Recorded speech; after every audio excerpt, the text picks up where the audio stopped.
Hi everyone, my name is Sydney and today I'm going to be talking to you a little bit about my blended learning project, which is entitled Number the Stars, and this project is a grade 4 novel study.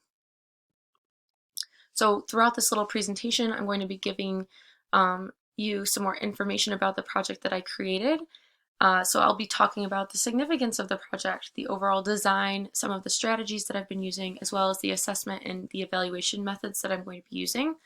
I did want to remind everyone that this is a blended learning opportunity for 4th grade students, so we're looking at ages 9 and 10. And with this blended learning, just remember that although it will be delivered online, the intention is that most of my students would be in person for this. So we're actually, having those important discussions in the actual classroom. But there are elements that are online, and they are able to create some things using online applications. So just to give you a brief summary in case you aren't familiar with this novel, Number the Stars is actually told from the point of view of a young girl, and her name is Anne Marie Johnson.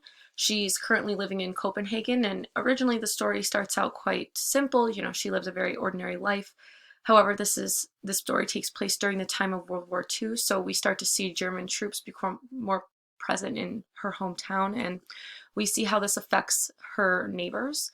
Her neighbors are Jewish, and we see that her best friend Ellen, her neighbor's family, how they have to, kind of flee from the Nazis. So it is a very influential book. It's very deep. It's a really great read, and it's a 4th grade level text. It does a great job at talking about how the Danes were resisting this infiltration of the German troops and the resistant movement during this time. It's also going to highlight that successful plan of how the Jewish people actually managed to escape and move to lands like Sweden. So very real, although this is a literary text, it does take real elements of what happened during that time. So more importantly, what will my students be learning, and really why is this important for them? Bates actually talked about this in a few of his chapters, but we're really focusing on skills that they're learning in this digital age, and that kind of includes those communication skills, the independent learning. They have to learn to be flexible with the different materials that they're using and the different people that they're working with. Also, throughout my slide deck, I've included critical thinking, problem solving, and as well as creative thinking skills, where they have opportunities like choice boards to choose some projects to complete. And because this is on Google Slides, and I'll talk a little bit about the technology they're using soon, clearly we're going to be using our digital skills here. Now, I've also mapped some traditional goals, and in my district, we use the Next Generation ELA Learning Standards. This is fully connected to the New York State testing program as well, so they're getting additional practice here and reinforcing those 4th grade level standards. So I have highlighted below here the particular elements that I'll be grading or assessing them on that connect with these standards. What's really important to highlight here is that they'll be assessed on things like theme and characterization, which are 2 huge components of 4th grade, which you'll see here highlighted the constructed response. So essentially, we're really talking about the idea that, can they determine a theme? Can they support their claim with details? Things like the vocabulary activities. Can they determine a meaning of a word? Can they explain how claims are supported by using that text evidence? And can they write an argument? So again, these are very, very important 4th grade skills, and I thought that they perfectly applied here. So again, you can see there with the highlighted text, which assignments they pertain to. So again, why this book? Why is it important? Although obviously, clearly learning about the past is important, but it's easy to read. So it's at a 4th grade level. It's not super easy, but it's easy enough where it's compatible with a 4th grade reading level. But it is hard to forget. It's a very meaningful book, and I've read it since I've been teaching 4th grade. Although it's only been a short 2 years, coming on 3, most kids say that this book is their favorite.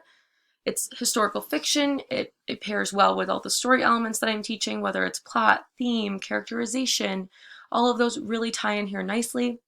And it's also historically accurate. Although, again, I mentioned before, like it's a literary text. There are elements to this text that are true, and that really hits home with a lot of students when I tell them that.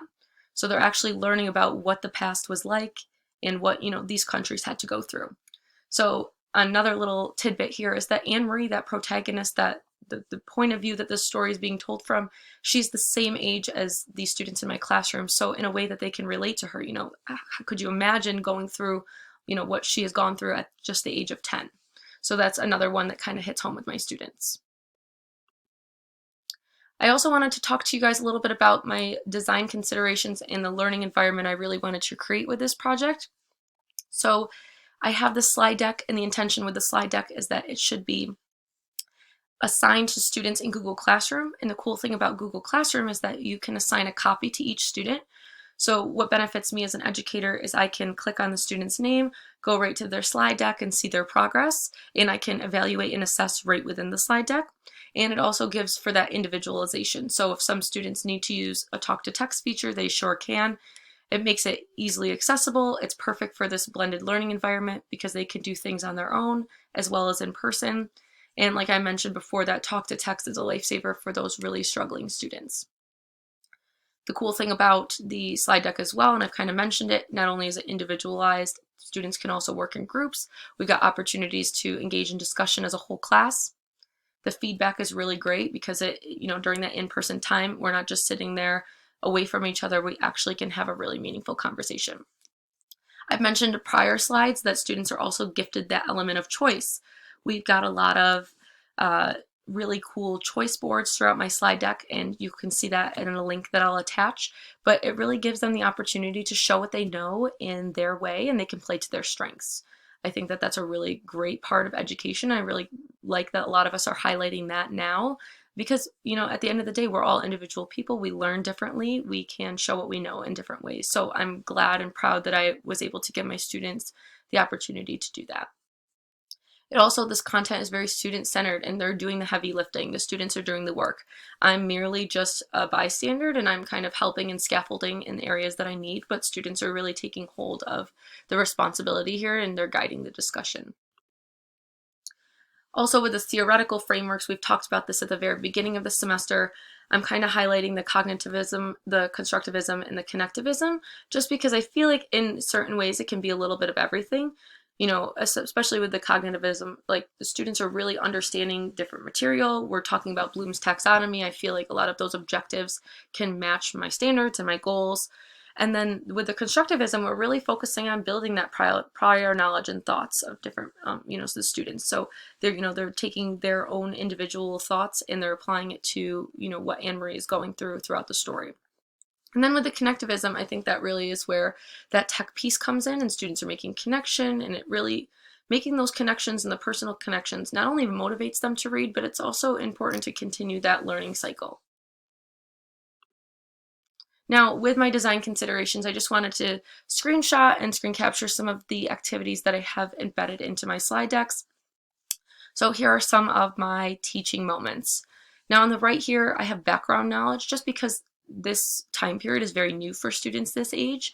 So before each chapter, I have little tidbits of background knowledge that we can read together, or students can brief themselves prior to coming to class that kind of give you a little idea of what the chapter is going to be about. So I think that that's really helpful and kind of sets the tone for students.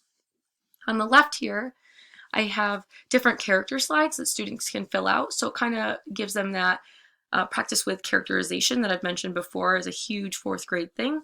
And at the bottom, I have a little fun activity where they can insert an image into the box that represents this character. So based on the words, they can kind of develop that imagery in their head and bring it to life with a picture.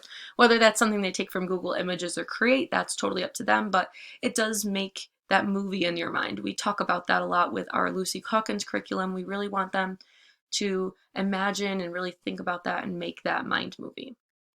So those are two of the many activities that I have.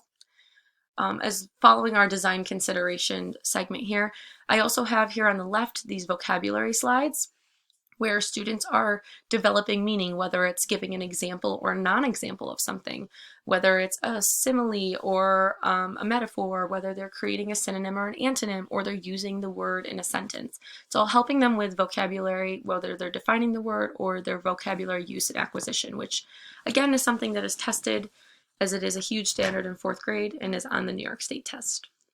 On the right here, we have a lot of interactive elements like this comparing stories slide, where they're comparing part of this novel to Little Red Riding Hood.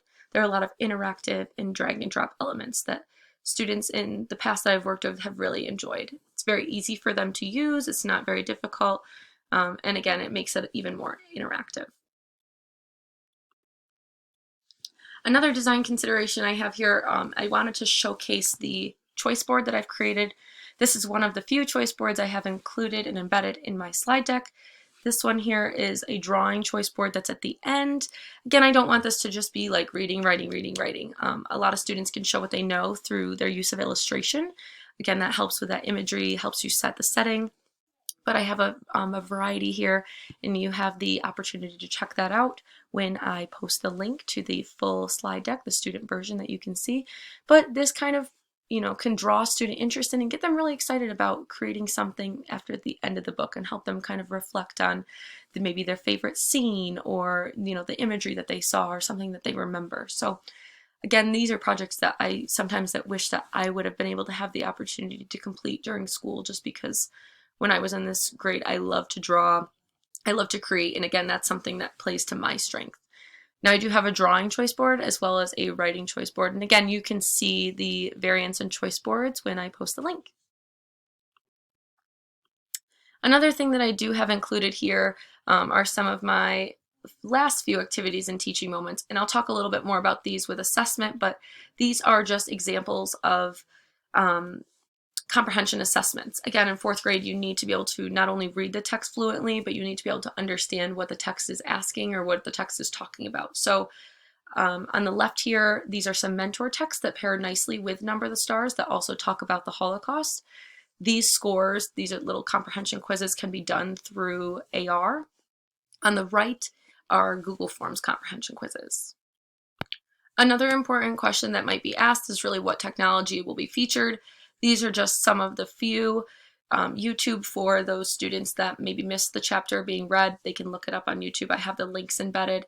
Class Dojo for reflections, a Mentimeter, which is a virtual survey where students can kind of work with characterization and what we think the characters are like with describing words. Google Forms, an accelerated reader for assessments. The Google Slides itself for the actual deck that's embedded. Padlet for end of book reflections.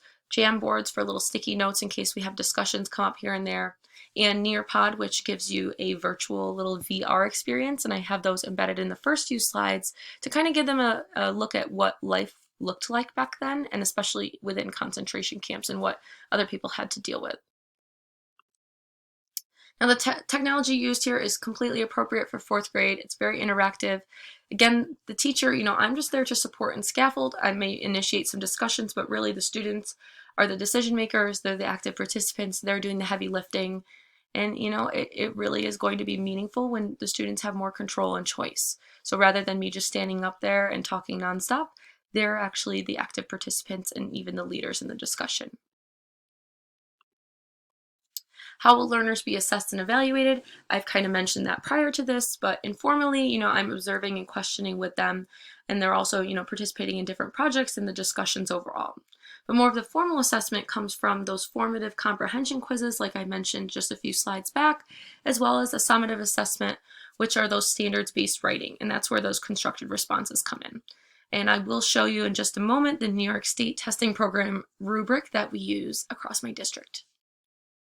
So here's a look at the 2-point response rubric that we use in fourth grade. This again is valid through the state, and students have opportunities to use this earlier in the school year, so they are familiar with how this works and our race response protocol and how we answer types of constructed response questions like this.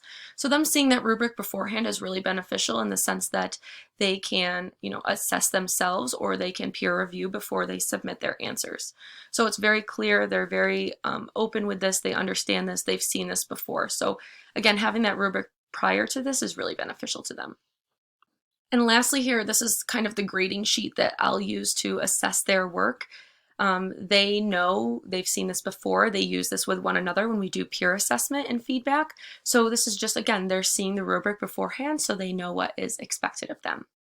So I really hope that you enjoyed my presentation and you learned a little something from it. Again, I will include the link at the bottom of my post, but yeah, I really enjoyed making this, and I'm happy to come up with something that I can implement in my own classroom, and I hope that you maybe are interested in creating something similar to this. Thanks.